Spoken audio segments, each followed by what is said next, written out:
The year 1887 settled over Solitude, like a veil of red dust. A stubborn little town standing against the endless wild of the frontier. Before we kick off this adventure, don't forget to hit like on the video and let us know in the comments where you're watching from. A few weathered buildings huddled close together, as if afraid the wind might scatter them across the plains. The sun was a hammer in a bleached sky, pounding the earth until it cracked and bled dust. The wind whispered dry secrets through every crack in the boards, carrying grit into a man's eyes, his mouth, his very soul. Life here wasn't just hard, it was a test, and only the hardest survived. Their faces were cut deep with the lines of drought loss and endurance. This was a land of fire and flood, where one day scorched the ground to stone and the next could drown it in a raging storm. And into that fierce, unforgiving world came Ruby Lane. She stepped off the weekly stagecoach alone, a small leather satchel clutched in her hand. A quiet figure, thin pale eyes the color of evening rain, holding more sorrow than anyone should bear. Her movements were graceful but cautious, as though afraid the ground itself might reject her. Her calico dress hung simple against the crimson dirt. She asked for Little Spoke softly, and rented the old Miller cabin at the town's edge, a sagging shack whose gray boards leaned with age. Its only advantage, or maybe its curse, was its place right against the sprawling ranch of Wade Cross. He saw her the day she arrived. From the porch of his stone and timber ranch house, he watched her like a hawk from a high ridge. A man built from the same unyielding ground he worked broad shoulders, hands scarred by labor, eyes cold and gray as a winter sky. He'd seen women like her before, drifters, who came with soft words and hard luck, leaving behind nothing but trouble. He didn't trust her kind. He didn't trust anyone. 10 years had passed since the ambush that took his brother Luke and the woman he'd once sworn to marry. Their bodies had been found riddled with bullets killed by men he'd once called friends. Since that day, Wade had walled himself off from the world, guarding his solitude as fiercely as his land. But the widow's arrival stirred an unwelcome ripple in the stillness he had built. Whispers spread fast through Pastor Whitlow's general store, faster than wildfire on dry grass. Mary Beth Dobbs, the banker's wife, fanned herself, while murmuring to anyone who'd listen that the new widow's husband had been a gambler shot over a crooked game 2 territories west. The story painted Ruby as a woman of scandal, a walking reminder of sin and ruin. Men watched her with a glint of curiosity. Women watched her with scorn, tugging their children closer as she passed. Wade let the talk roll through town for 3 days before he decided to act. He saddled his dark stallion, a beast as proud and restless as his owner, and rode to the edge of his land. The cabin looked even smaller up close, its roof sagging like a tired old mule. Ruby was on her knees in the dirt, trying to coax a few stubborn weeds from the ground into something that might grow. He didn't dismount. His shadow fell over her sharp and heavy. "Ma'am," he said, his voice low and edged with command. She looked up, squinting against the sun.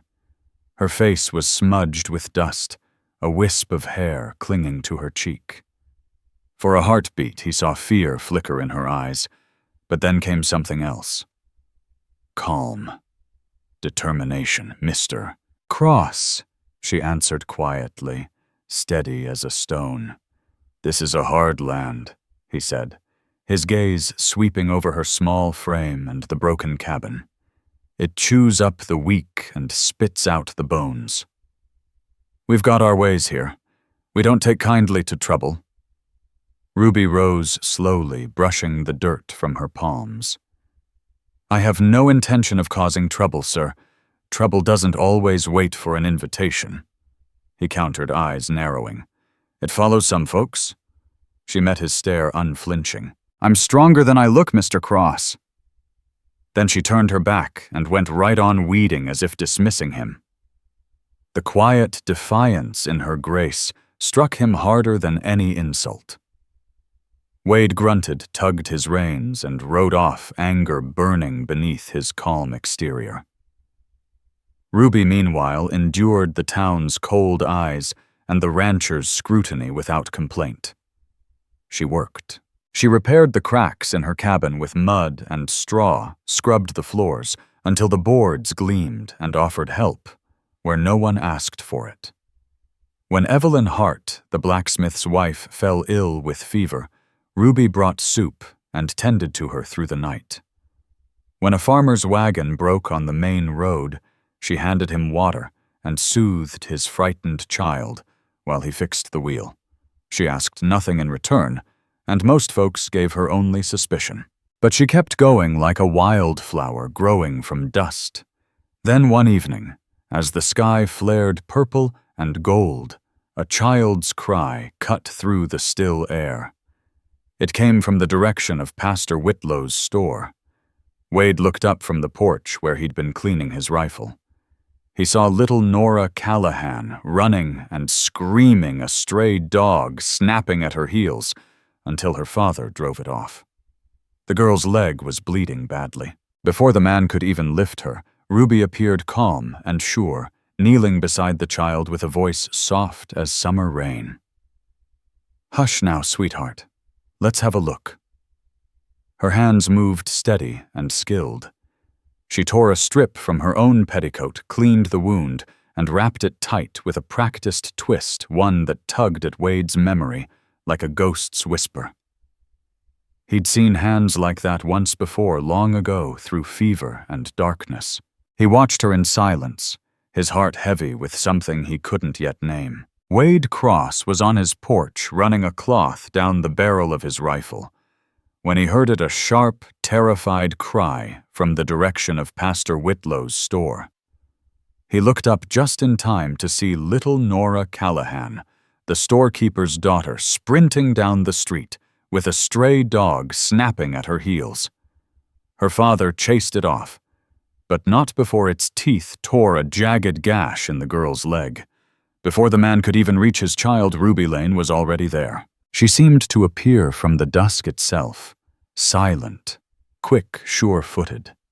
Wade froze mid-motion, the rifle still in his hands, and watched as Ruby knelt beside the trembling child. He expected panic tears or shrill hysteria. Instead, he saw calm precision. "Hush now, sweetheart." Ruby murmured, her voice steady as a prayer. "Let's take a look." Her hands didn't tremble. She rinsed the wound with water from her own canteen, tore a strip from her petticoat, and tied it with practiced care. Her movements were efficient too, efficient for a ranch widow. The way she looped the cloth, the knot she made, it was deliberate, exact. Something about that knot caught Wade's memory like a hook in old scar tissue. He'd seen hands like that before, steady, capable, saving his life, once upon a darker time. The thought stirred a ghost he didn't want to see. He shook his head and dismissed it as nothing but a trick of the failing light. A week later, the skies turned bruised and heavy. The wind began to wail a low, mournful sound that promised chaos. The first storm of the season was rolling in from the plains. Wade moved with practiced efficiency, securing his cattle, tightening the barn doors, checking the fences. But from his porch, he could see the old Miller cabin on the far edge of his land and the fool woman living inside it. Ruby was out there climbing, a crate hammer in hand, trying to nail down the shingles that the wind was prying loose. The storm ripped at her skirts, sent her hair flying in dark streaks across her face. Rain began to fall, first in fat, angry drops, then in sheets that blurred the horizon. He stood still, torn. The cold part of him, the survivor, told him to leave her to her fate. She'd been warned. The West didn't coddle the weak. but he couldn't turn away. He saw her again in his mind, kneeling in the dirt hands gentle on a crying child. He heard that soft, steady voice from a memory half buried under pain. Something inside him shifted. Something he thought had died the same day his brother Luke had. The wind howled louder. The roof groaned. A board tore loose and spun into the storm like a bird with broken wings. Ruby cried out, struggling to hold the rest in place. A curse ripped from Wade's throat before he could stop it. It wasn't a decision. It was instinct raw and commanding, his voice roaring through the gale. "Get inside, widow." The storm devoured the words, but the echo burned in his chest long after the thunder faded. By morning, the sky was a pale, innocent blue. The air smelled of wet sage and clean dust. To anyone else, it might have been beautiful. To Wade, it was a reminder that he'd done something he swore he wouldn't care. He stood on his porch, black coffee steaming in his hand, eyes fixed on the damage to Ruby's roof. His own shout from the night before haunted him a moment of weakness. He wasn't the kind of man who offered help, but now that he'd said it, he couldn't pretend it hadn't happened. With a sigh, he set the mug down, went to his barn, and hitched his wagon. When he returned, it was loaded with pine boards, a box of nails, and his tools. He didn't knock. He didn't ask.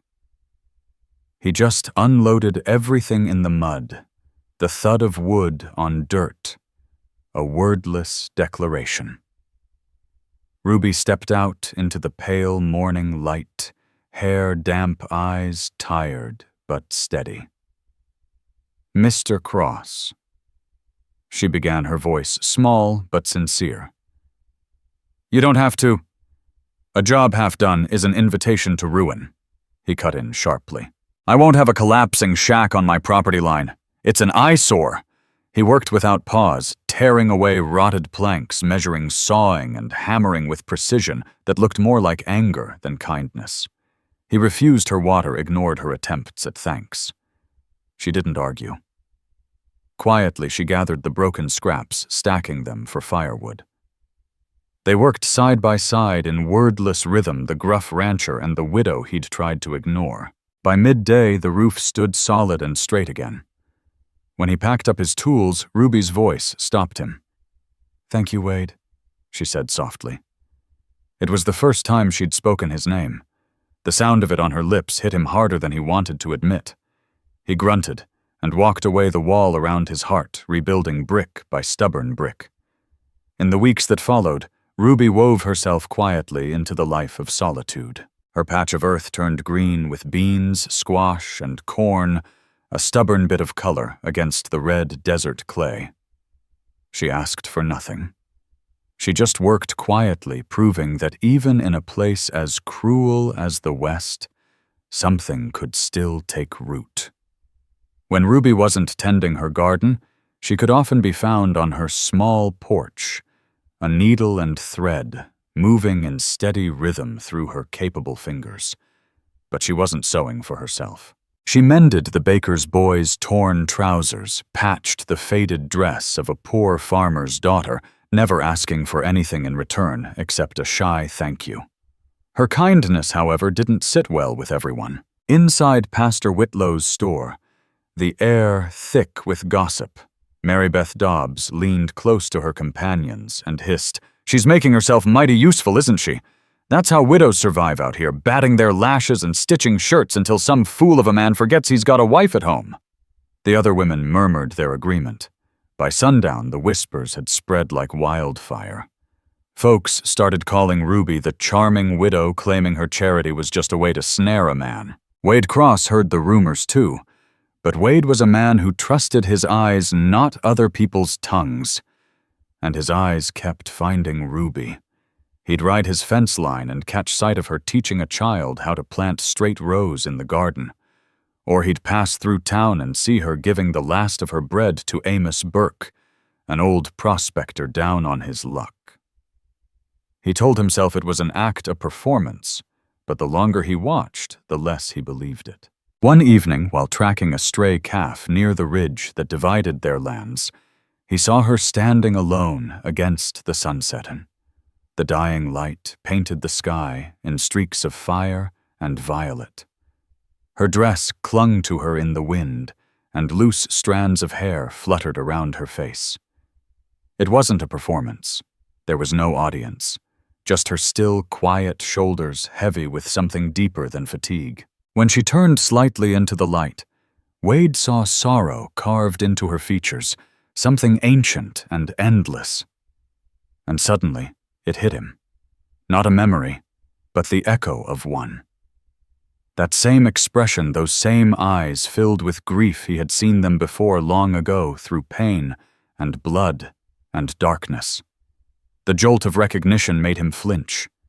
His hand tightened on the reins. The calf was forgotten. He turned his horse and rode home. The image of Ruby's sorrow burned behind his eyes. A few nights later, a soft knock broke the stillness. Wade opened the door and found Ruby on his porch, the glow of the oil lamp tracing the worry on her face. She held a small cloth bundle in her hands. "I won't keep you," she said quickly, as if bracing for rejection. "This is just for the roof. I baked some bread." He looked at the bundle, then at her. His first instinct was to turn her away to cut the thread between them before it could tighten.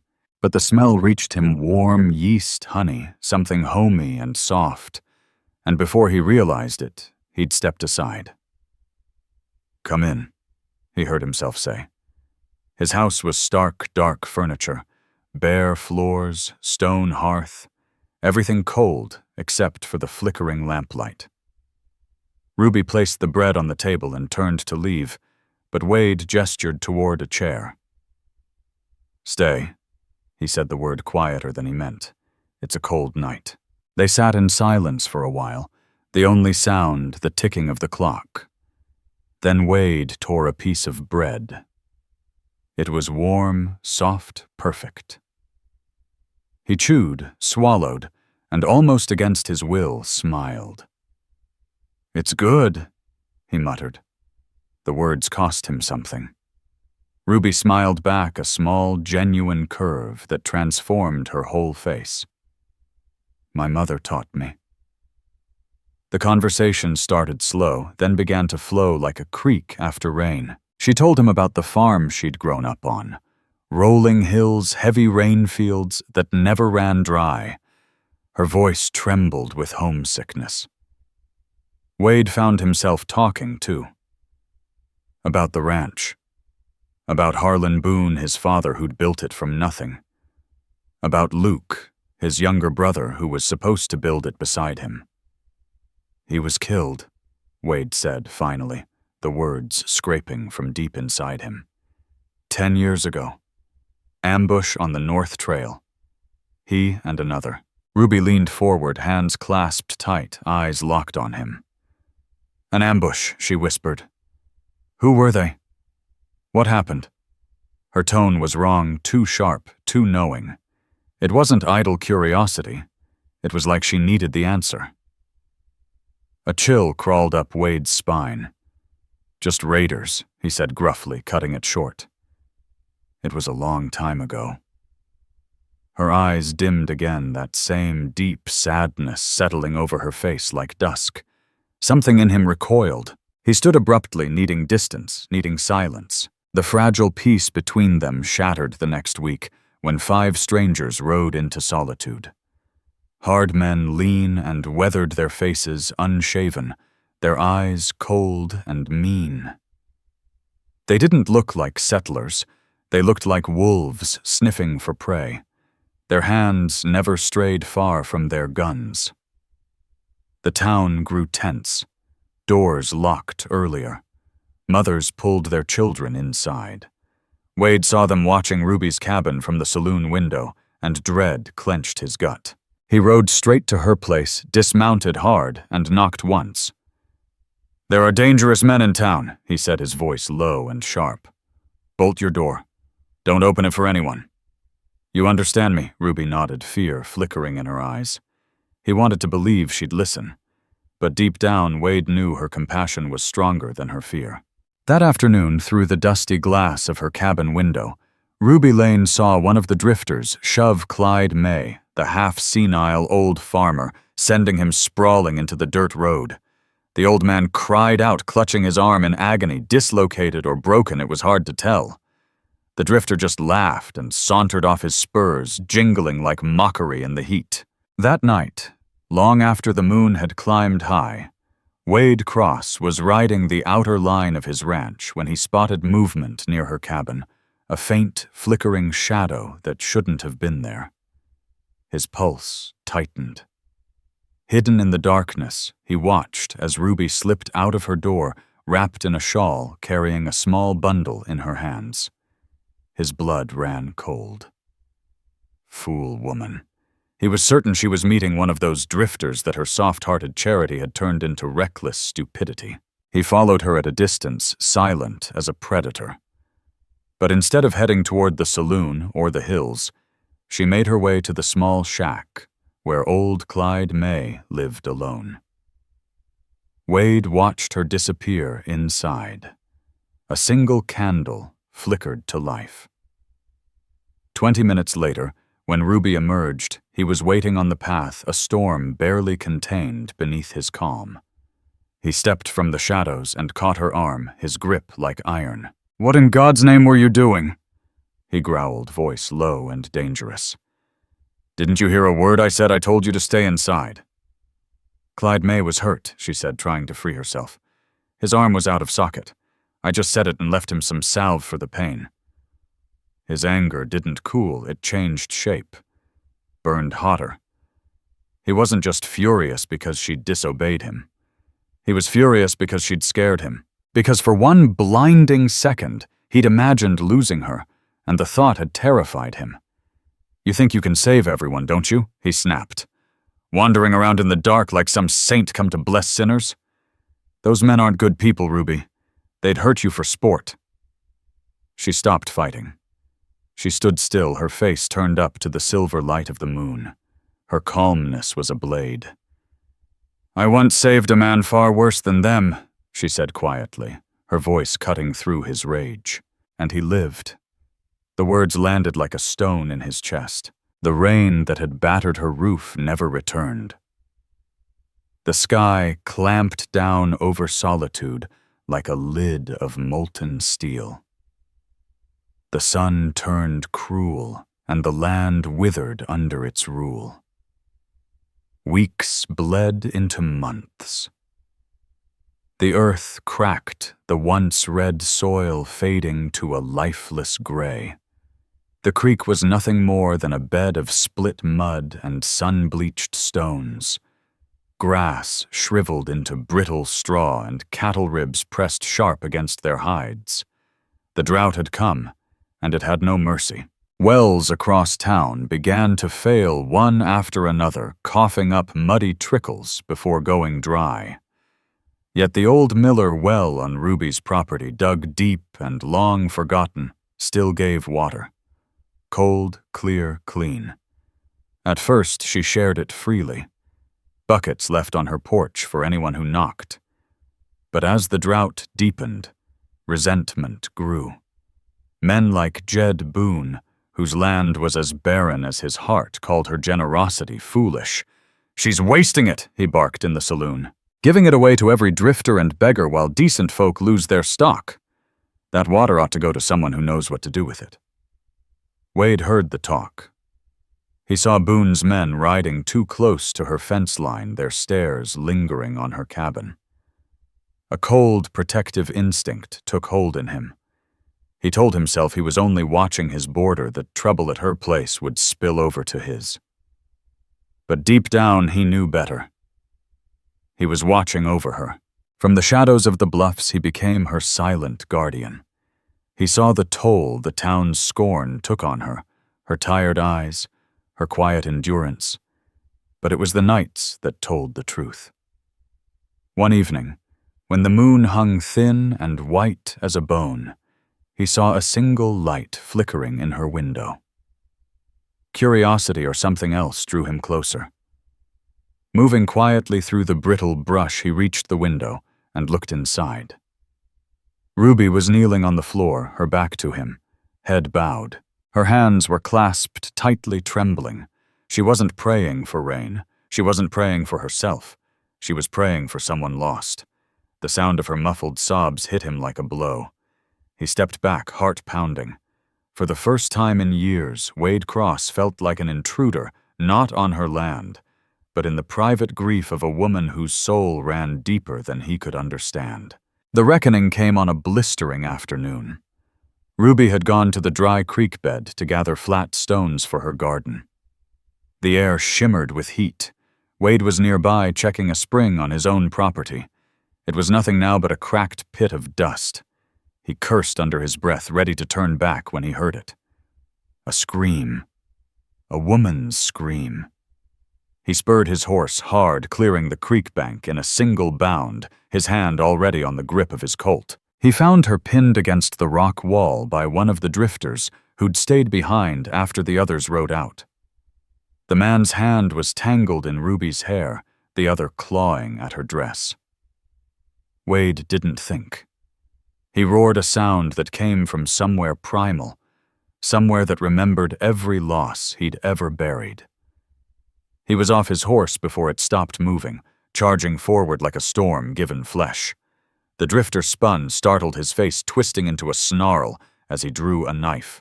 "This ain't your business," Cross the man spat, blade flashing in the sun.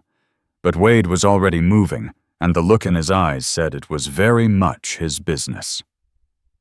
The drifter spat, but Wade Cross didn't bother with words. He met the man's lunge head-on, every motion born from hard-learned survival. He knocked the knife hand aside with his left forearm and drove his right fist into the drifter's jaw like a hammer striking stone. The sickening crack echoed through the canyon heat. The man reeled but didn't fall. Desperation made him quick. He came in low this time, blade flashing toward Wade's gut. Wade twisted, raising his arm to block, but the movement tore through old scar tissue in his shoulder. Pain flared white-hot, stealing his breath. He gritted his teeth, forced through it, and slammed his knee into the man's midsection. As the drifter doubled over, gasping, Wade brought the barrel of his Colt down across his skull. The man crumpled into the dust and didn't move again. Wade stood panting, adrenaline draining fast, leaving only the pulsing ache in his shoulder. Blood seeped through his torn shirt, spreading dark and hot. Ruby Lane was pressed against the rock wall, her dress ripped eyes wide with shock. Then she moved straight toward him. "You're hurt," she whispered, reaching for his arm. "It's nothing," he ground out, though the world was already starting to tilt. "No," she said firmly. "Come with me." She slipped under his good arm and half led, half carried him the short way back to her cabin. The air inside was cool and dim, the scent of dried herbs mixing with rain-baked dust. She steered him to a chair by the table. "Take off your shirt," she ordered, already fetching a basin and a bucket of water. With his good hand, he fumbled at the buttons, then gave up and tore the shirt open. The pain was searing. Ruby returned with a wet cloth and a small box of supplies, needles, thread, salve, old but clean. She knelt before him, wiping the blood away with slow, sure hands. The cut wasn't new, an old wound reopened, bleeding fiercely. She worked with calm precision, the same quiet skill he'd seen when she tended Nora Callahan. Her touch was steady, but unflinching. As she cleaned the wound, the old scar came into view, a thick, jagged ridge of flesh running from his collarbone to his shoulder. It was ugly, permanent, a reminder of the ambush that had taken Luke. Ruby's brow furrowed. Her hand hesitated, her eyes fixed on something beneath the reopened flesh. Wade followed her gaze and saw it too. The faint, pale trace of the old stitches crossing his skin like tiny railroad tracks. He'd never thought much of them, But near his collarbone, almost invisible with age, was a single small cross-loop stitch, a delicate flourish unlike the rest. A mark. A signature. His mother, Ada Reddick, had taught that exact stitch to his sister long ago to strengthen the seam. He hadn't seen it since. He hadn't thought of it in 10 years since the night he'd lain half dead in a root cellar, a young girl with dusk-colored eyes sewing his torn flesh back together by lamplight. His breath caught. The cabin spun. He looked down at the mark, then at the woman before him, the same twilight eyes, the same hands. The ghost from his memory had been flesh all along. When he finally spoke, his voice was raw, disbelieving. "It's you. Isn't it?" Ruby froze. The cloth trembled in her hand. For a long, aching moment, she said nothing.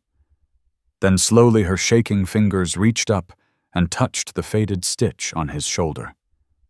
She didn't need to answer. The truth was in that touch.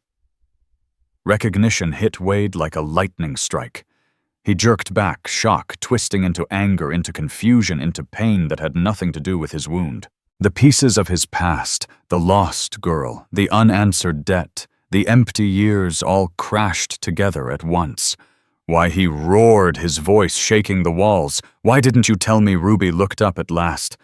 Her face broke. Tears streamed down, silent and raw.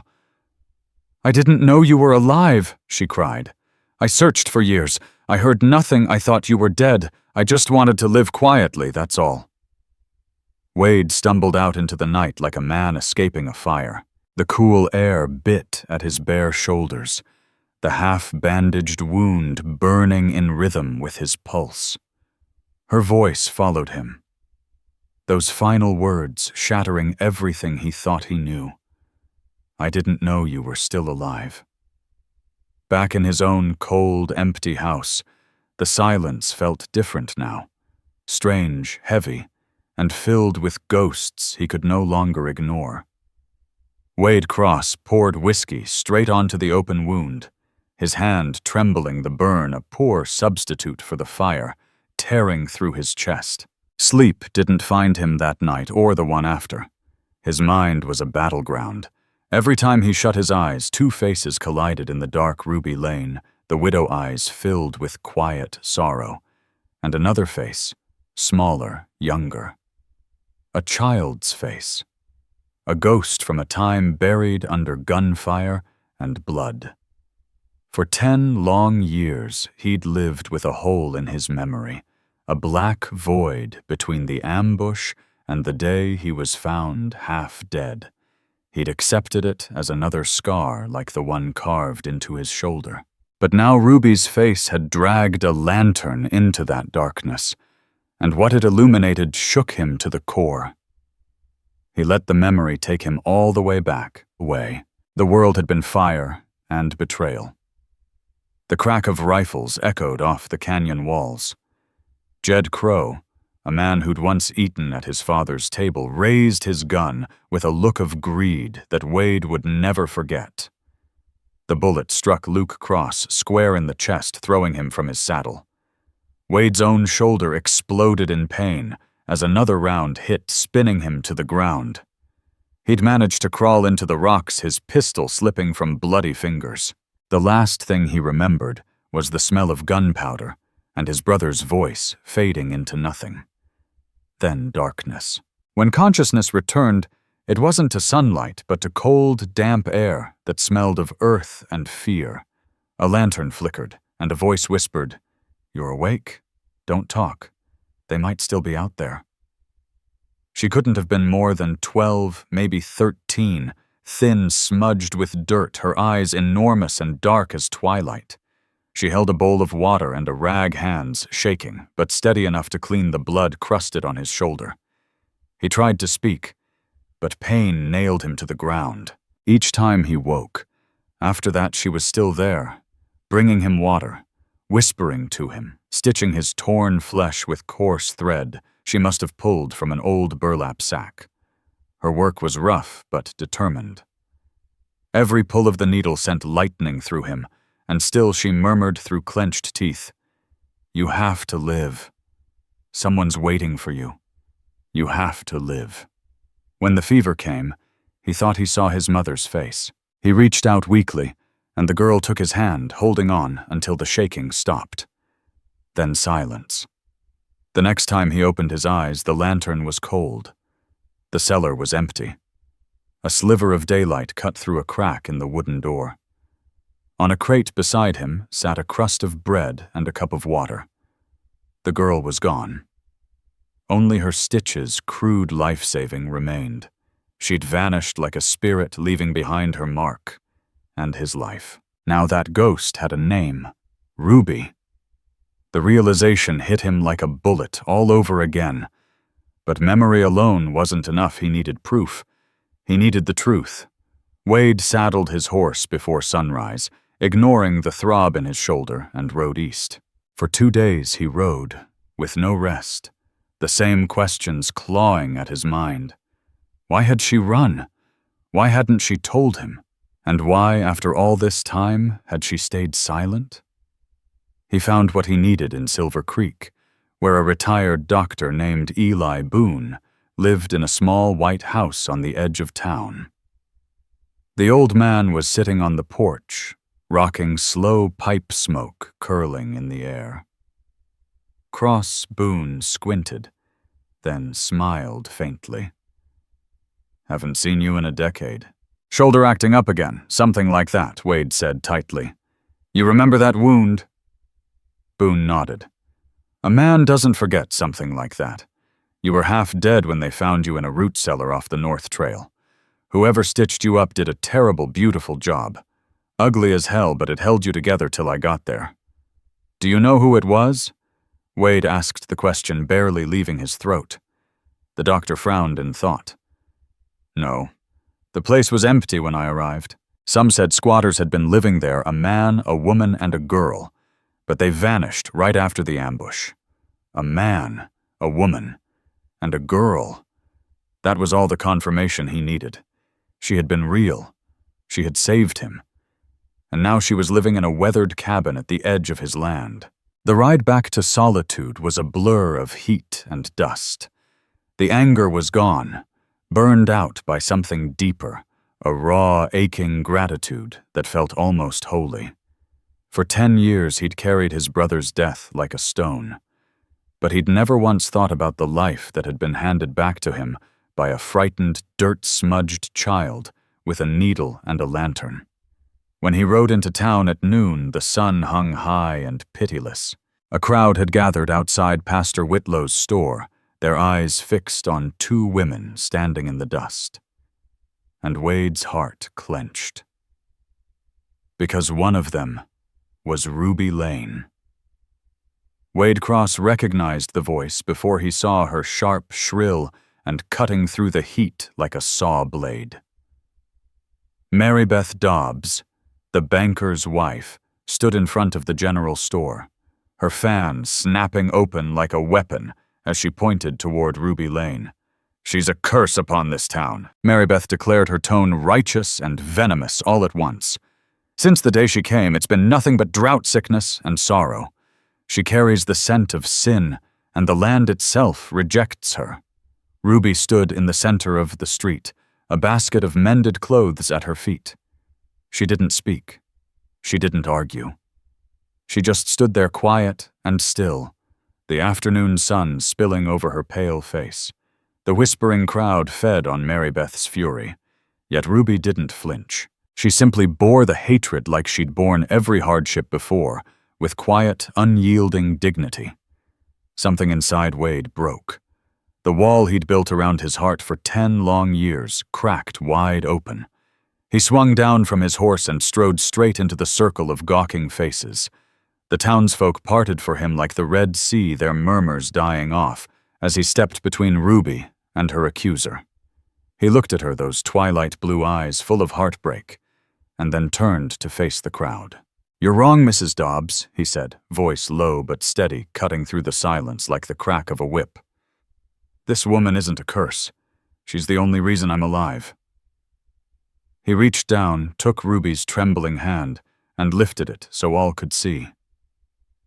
10 years ago, after my brother Luke was murdered, I was shot and left to die in the dirt. I would have bled out right there if not for her. She found me, hid me, stitched me back together with her own hands, and saved my damn life. His voice wavered on that last word, thick with emotion no one in Solitude had ever heard from him before. I owe her mine, he finished. Silence fell like a shroud. Mary Beth Dobbs's mouth hung open, color rising hot in her cheeks. Around her, the townsfolk shifted uncomfortably, their judgment curdling into shame. Eyes that once looked at Ruby with suspicion now softened, seeing her not as a fallen woman, but as something far rarer, a savior. That night, Wade went to her. He stood on the threshold of her cabin, rain clouds gathering far off on the horizon. Ruby opened the door slowly, wary, her eyes still red from earlier. He didn't speak. Neither did she. But she stepped aside, and he walked in. The small hearth glowed dimly, the fire casting flickering gold across the worn walls.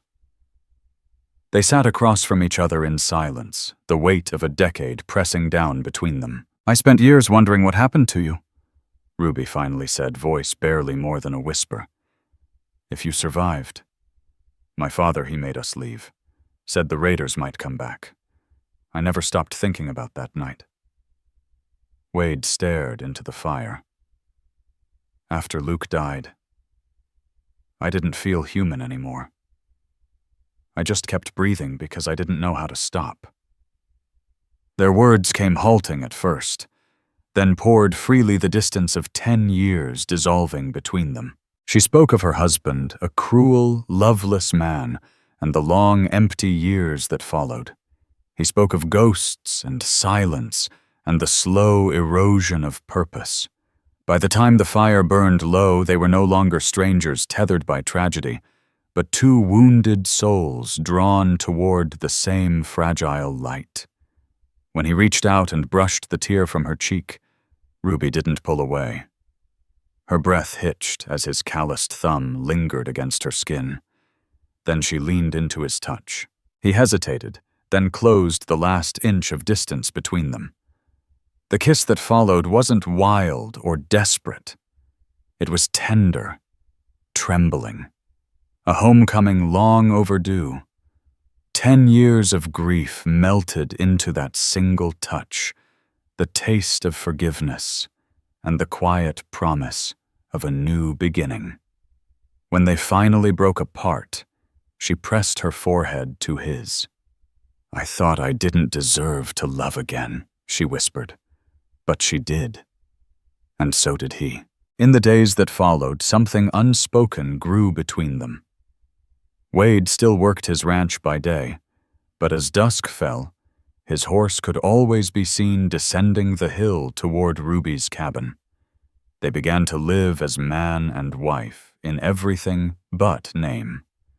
He repaired her fences and replaced the broken hinge on her door. She patched his shirts and cooked him warm meals that filled the lonely silence of his house with laughter and life. The smell of fresh bread and stew replaced the scent of dust and solitude. The town watched with hushed curiosity. Gossip turned to silence, then to quiet respect. Wade Cross had changed his edges, softened his eyes no longer hollow, but filled with something fiercely protective whenever they rested on Ruby. And beneath the calm surface of their new rhythm, something deeper simmered, a hunger born not from desire, but from years of isolation and loss. It finally broke one summer night. A soft rain drummed on the roof, the same roof he'd once repaired, and the candlelight painted their shadows long and trembling across the wooden walls.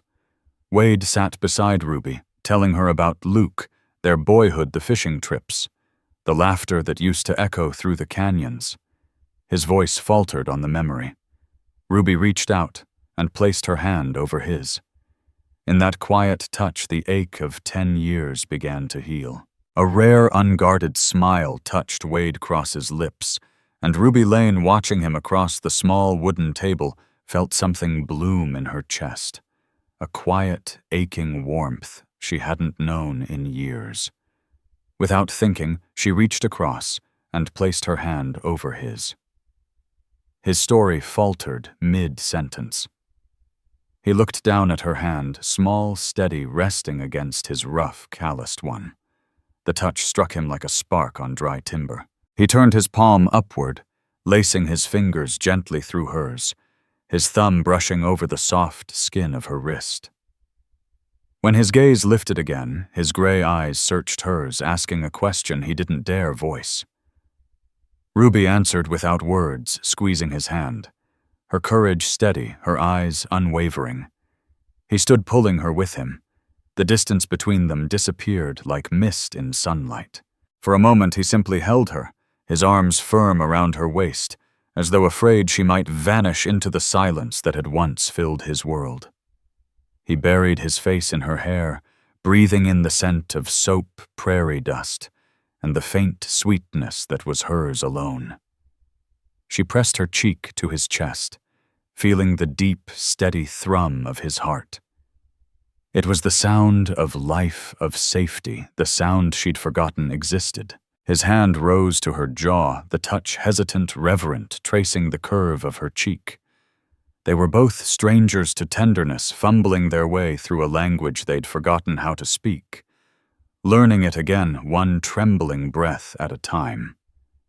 When he finally kissed her, it was soft at first, uncertain, searching, then deepened into something hungry and raw. It wasn't just desire, it was need. A desperate rediscovery of what it meant to be alive. Wade swept her into his arms, carrying her to the small rope bed near the fire.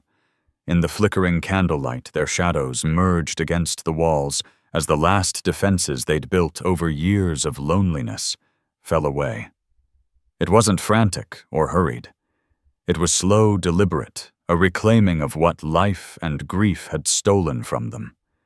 His hands moved with reverence, learning her again, while her touch traced the scars and hard lines carved into his skin by time and sorrow. After years of living as ghosts, they came alive in each other's arms. The silence that followed was sacred.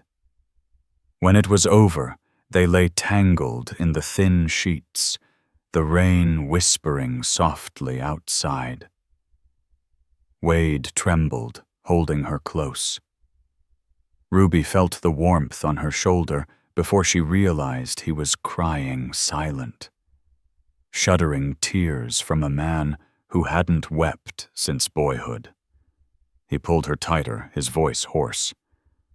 "I don't think I deserve this," he whispered. "Not after everything I lost, everything I failed." She turned her head, pressing her lips to his temple. He drew back just enough to look into her eyes, the candlelight glinting in the wet shine of his own. "But if you give me a chance, Ruby," he said, voice breaking, "I swear on my brother's grave I won't let you go." Their fragile peace didn't go unnoticed. Wade's open defense of Ruby had silenced the gossipers, but it stirred the attention of a man far more dangerous. Hank Dobbs, a rancher with more greed than mercy, had long coveted the old miller's property, not for its acres, but for the deep, clear well at its heart. With the drought tightening its grip, that well had become worth more than gold. He had assumed the widow would be easy to drive out. Wade Cross's protection complicated things, but Hank was not easily deterred. He waited until Wade rode into town one morning to buy feed, then made his move. The sun hung low when Hank and two of his hard-eyed ranch hands rode up to Ruby's fence. She was kneeling in the dirt, tending to her wilting squash. "Afternoon, ma'am," Hank drawled from the saddle, his tone syrupy but sharp beneath. "Working hard, I see. Shame to waste so much good water on a patch this small." Ruby rose slowly, dusting off her skirt. "It's enough for me," she said evenly, though her pulse quickened. Hank spat a dark stream into the dirt near her boots. Maybe, but this isn't a kind world for a woman alone. Accidents happen. Snakes. Fires. It's dangerous country. He smiled without warmth. I'd be willing to take this little place off your hands for a fair price. Save you the heartache. Ruby's chin lifted. This property isn't for sale, Mr. Dobbs. His smile turned cold. Everything's for sale, widow. You think on that. He tipped his hat in mock politeness and turned his horse, leaving a trail of dust and dread behind him.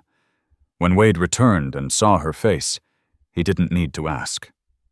She told him anyway. Something changed in him. The softness vanished. His gray eyes hardened into steel. He didn't shout, didn't curse. He simply said, "Stay where I can see you," and mounted his horse. He found Hank Dobbs stepping out of the saloon. Wade dismounted and strode up to him, boots crunching in the dust. "Dobbs," he said, voice low and deadly calm. Hank smirked, flanked by his men. "Cross. You'll stay away from her," Wade said flatly. "You won't speak to her. You won't ride near her fence. That land and that woman are under my protection.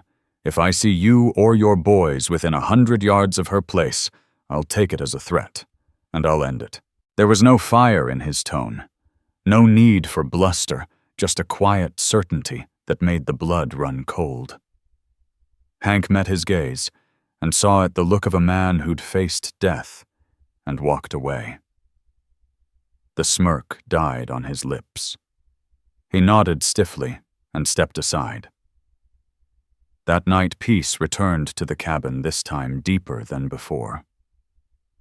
Ruby watched Wade by the fire, his profile outlined in the warm glow. For the first time, she allowed herself to dream not of survival, but of something more. A home. A future.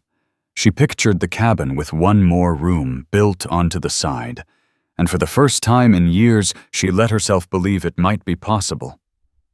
She pictured laughter filling the cabin someday, a child's voice echoing off those rough-hewn walls.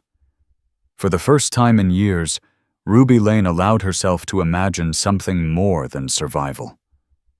A family. Their family.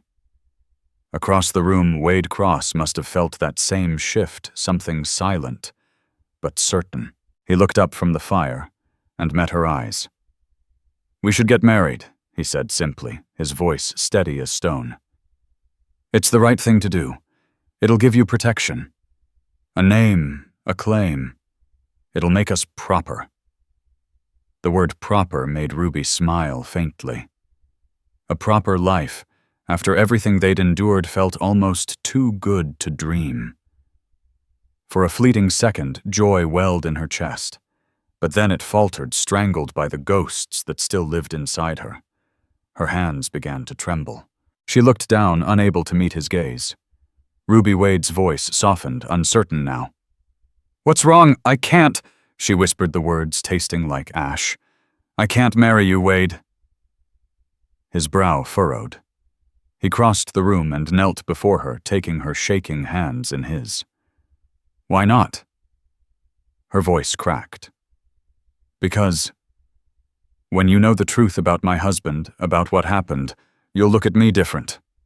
He waited silent, patient as the land itself. "My husband," she finally said, her eyes hollow. He wasn't just a gambler who got himself killed in a saloon fight. He was worse. Much worse. The fire popped in the hearth, and the room seemed to hold its breath. Wade's grip on her hands tightened, not demanding, but anchoring. His voice was barely a whisper. "Did he hurt you?" That simple question broke the dam. The words spilled from her like a confession, long delayed, her voice low and steady, each syllable dragging pain into the open.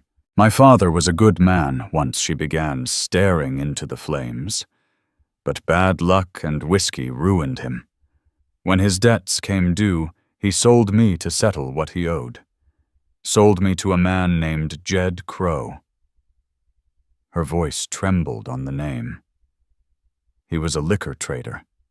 Smiled like a gentleman in town, but at home he had fists of iron. I learned early to hide bruises, to pretend, to stay quiet. Her hands twisted in her lap.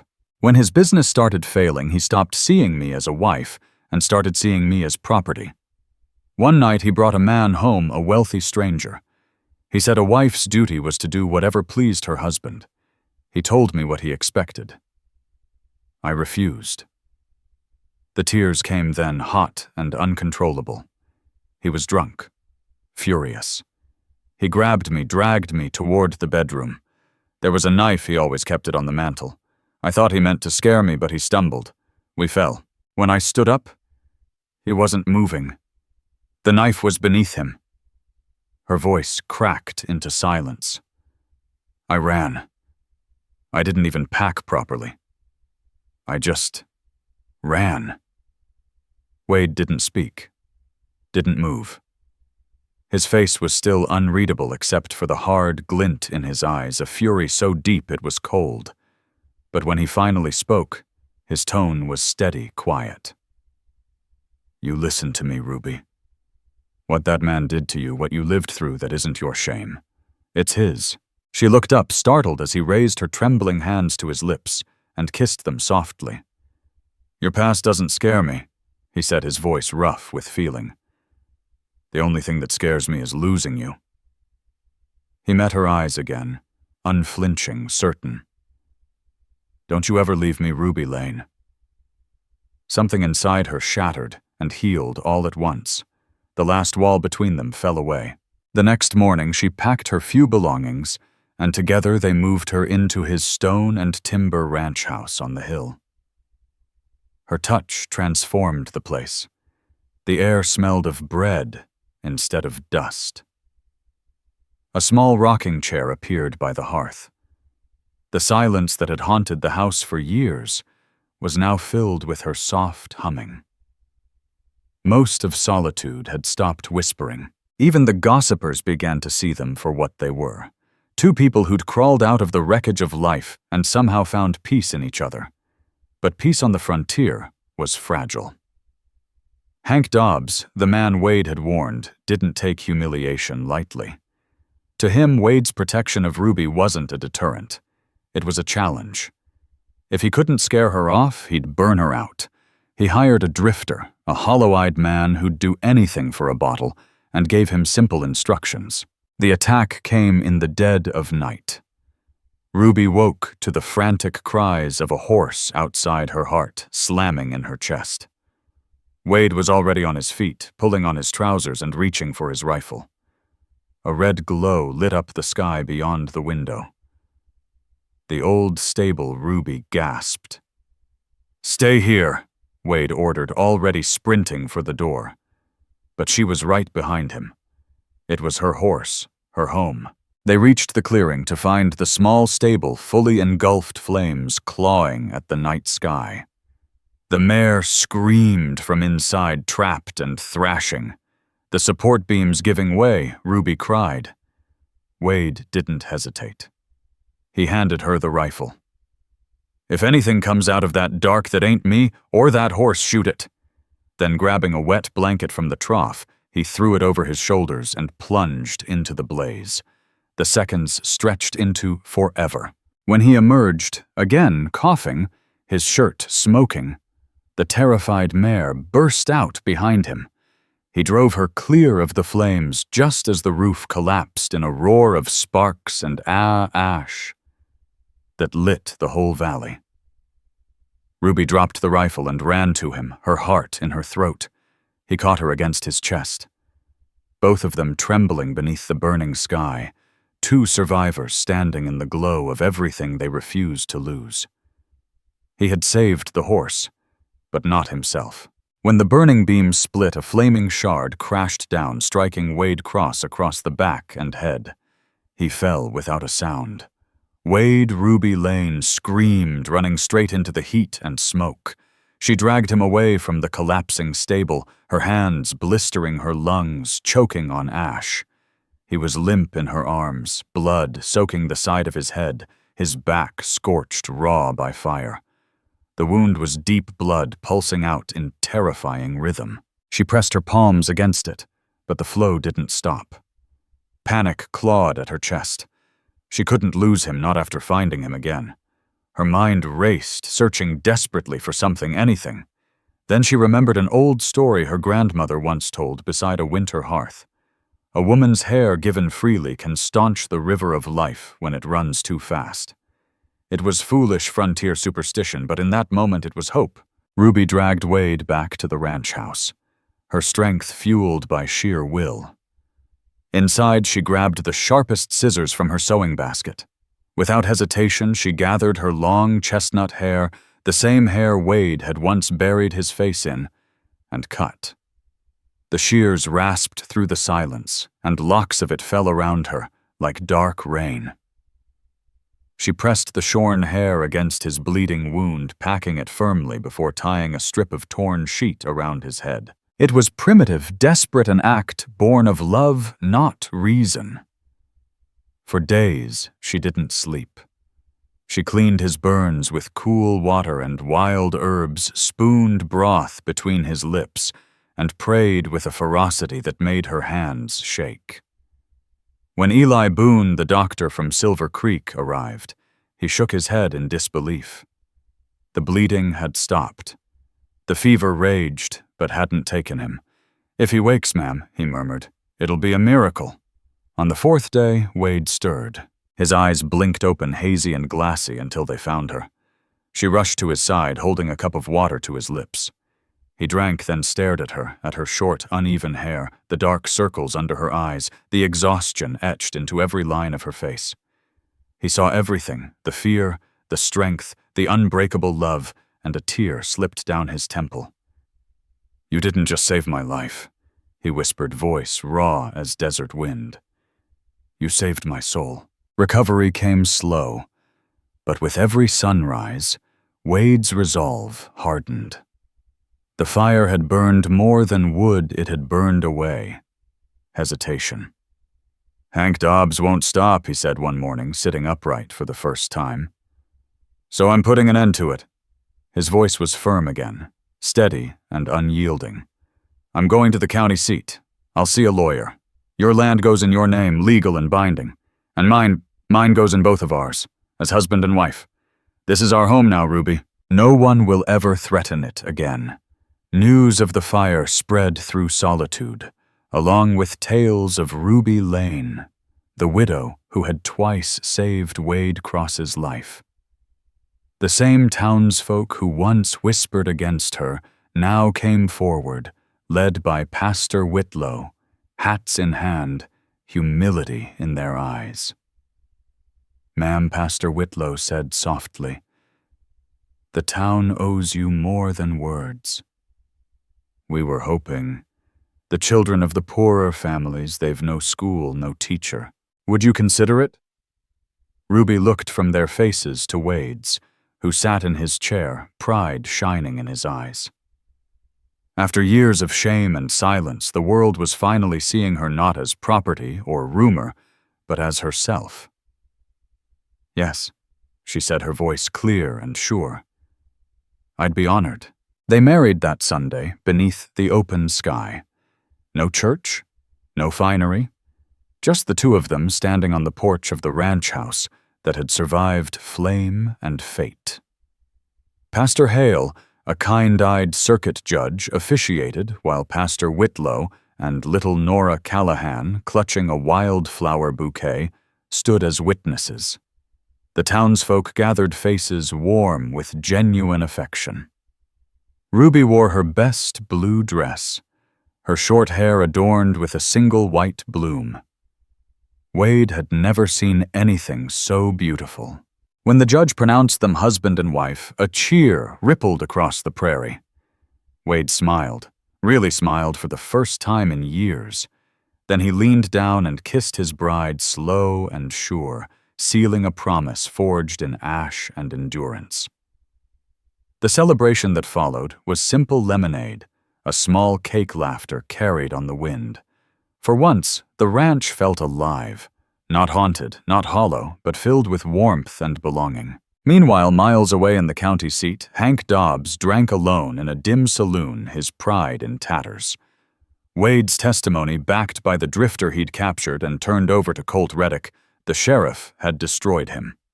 The court had dismissed his false land claim and fined him heavily for arson and intimidation. He'd lost moneyland, and worst of all, reputation.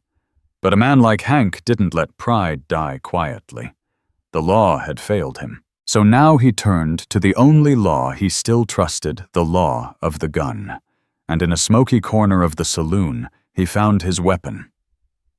A hollow-eyed gunman with nothing left to lose. The man's name was Zeke Callahan, a hired gun with eyes like frostbitten steel and a reputation for finishing every job that paid in gold. Hank Dobbs didn't want intimidation this time. He didn't want warnings or whispers. He wanted blood. He wanted Ruby Lane to suffer to lose the man she loved, the same way she'd once lost everything else. He handed Zeke a leather pouch, heavy with gold coins, and gave simple orders. No witnesses, no mercy. Weeks later, Wade Cross was preparing for a 2-day ride north to check the far pastures' rugged country that still held patches of stubborn grass despite the drought. Ruby helped him pack, though a chill of dread curled low in her stomach. The North Trail. It was the same cursed stretch where Luke Cross had been killed years ago. "Be careful," she whispered, her hands pausing on his saddlebag straps. He turned to her, smiling softly, his rough hands framing her face. "That was another time," he said. "Another man. I'm not alone anymore, Ruby. I've got something to come home to." He kissed her steady, promising, and rode out beneath a pale sky. But long after the dust settled behind him, the unease stayed.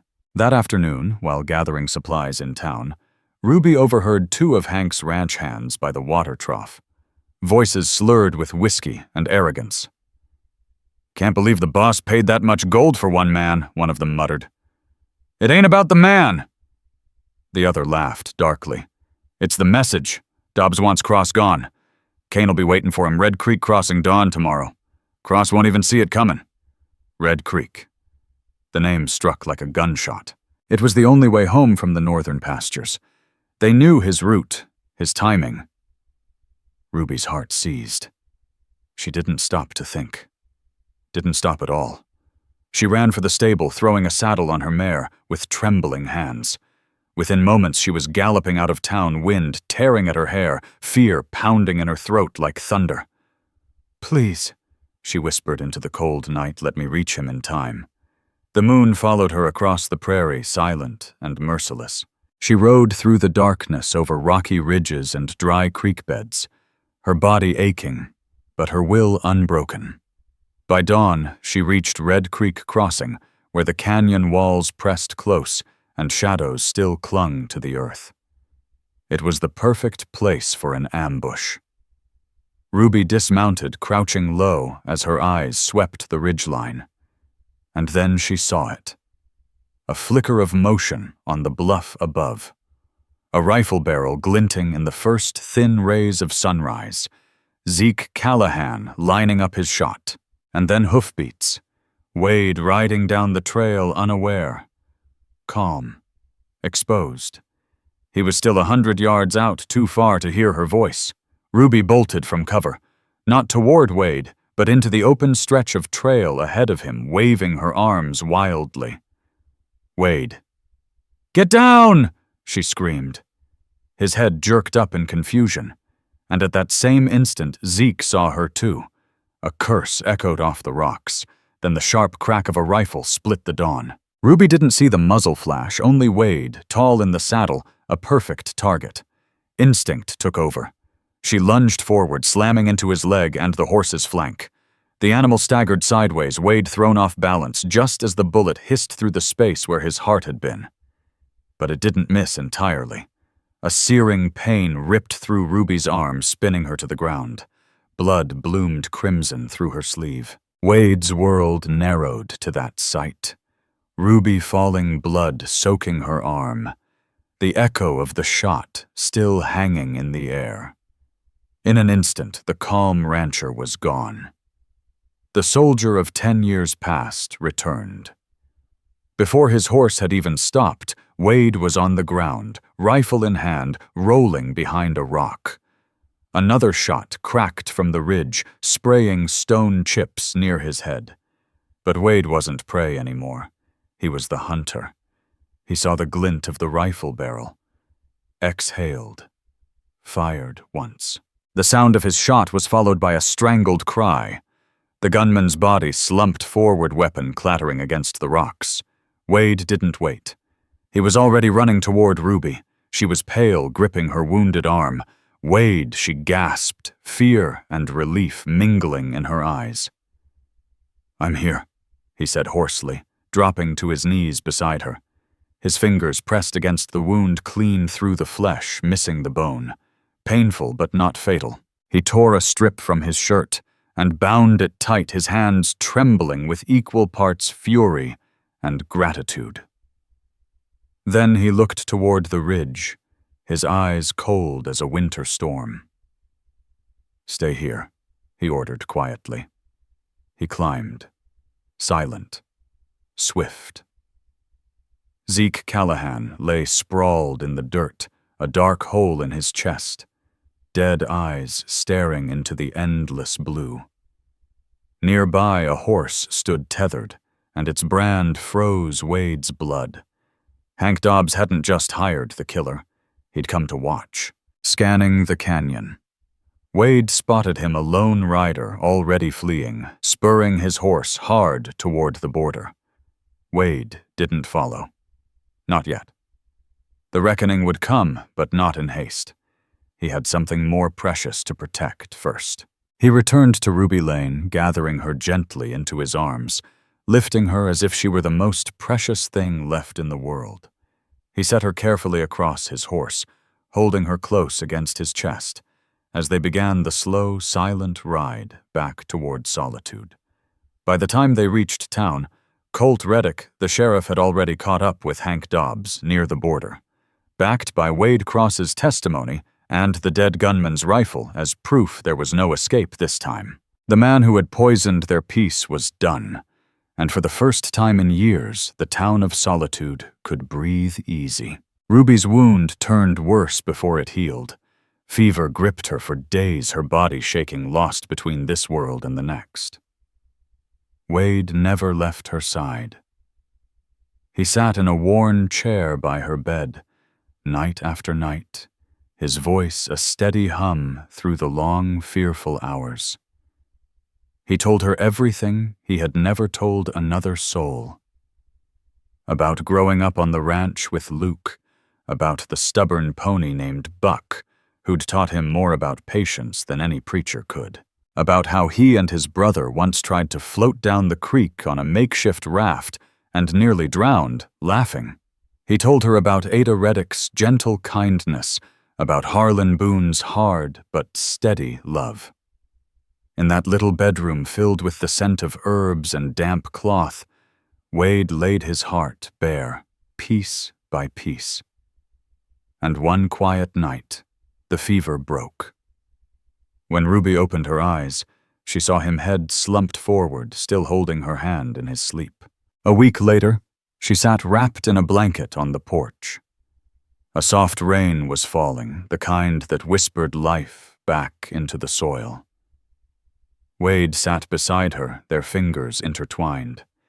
He leaned close, his lips brushing her ear. That night in the cellar, he murmured, "You told me to live. Then during the storm you yelled at me to get inside. You were a girl then. Later, a widow. Now you're my wife, Ruby, but you've always been my savior." He smiled faintly.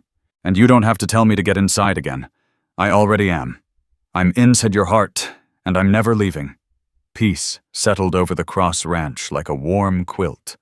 The fires, the ambushes, the long years of grief gave way to something steady and new. Life began again. The sun rose to the sound of a school bell, not gunfire. The little rebuilt Miller cabin, now Ruby's schoolhouse, became the beating heart of Solitude's future. Each morning, the children came from every corner of the valley ranchers, sons, farmers, daughters, and the shy little ones of prospectors. She taught them to read and reckon, but more than that, she taught them kindness. She showed them that a person's worth wasn't in the land they owned or the name they carried, but in how gently they treated the world. Where once the cabin had been a symbol of loneliness, now laughter and chalk dust filled the air. Wade, too, found new purpose.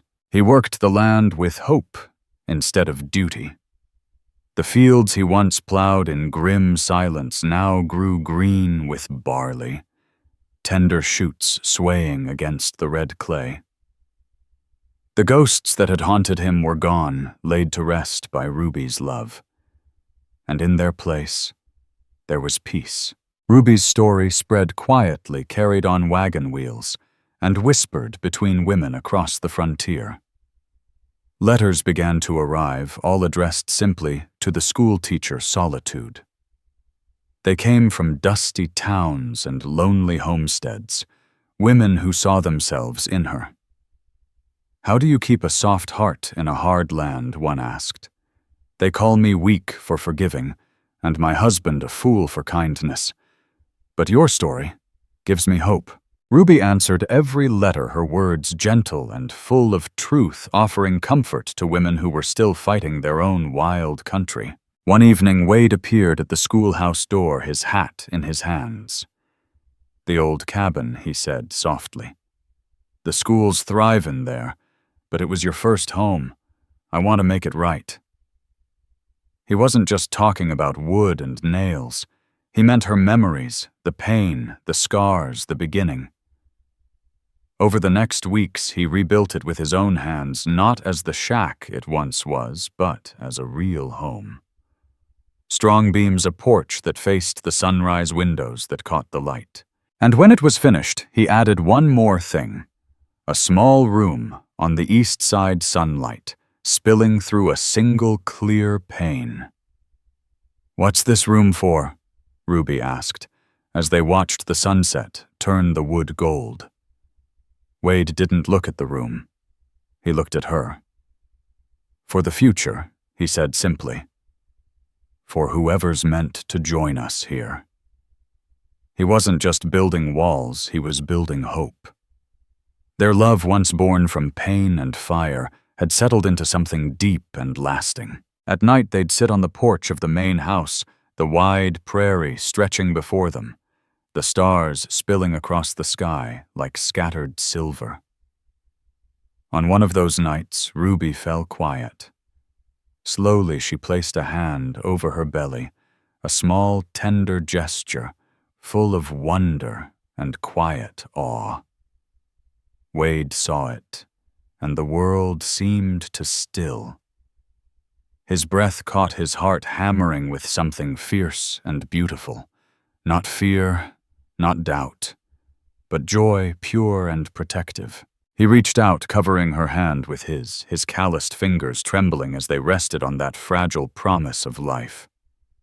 "If it's a girl," he whispered, brushing his lips against her temple, "you'll name her something as beautiful as you." He paused, thumb tracing small circles over her skin.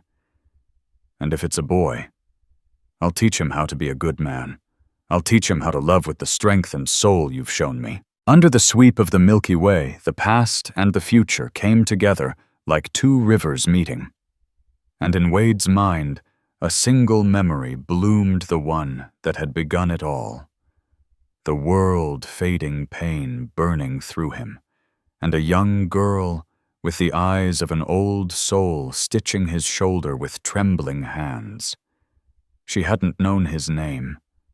He hadn't known hers. But she had told him to live. And now, all these years later, he finally understood he had lived for her. That night, long after Wade had drifted into sleep, Ruby Lane sat at the small writing desk he had built for her by hand. The house was still, except for the soft, steady rhythm of his breathing from the other room. The glow of an oil lamp painted the walls in amber light. She opened her worn leather journal. Dipping the pen into the inkwell, she paused for a long moment, staring through the window at the moonlit prairie, their land, their home.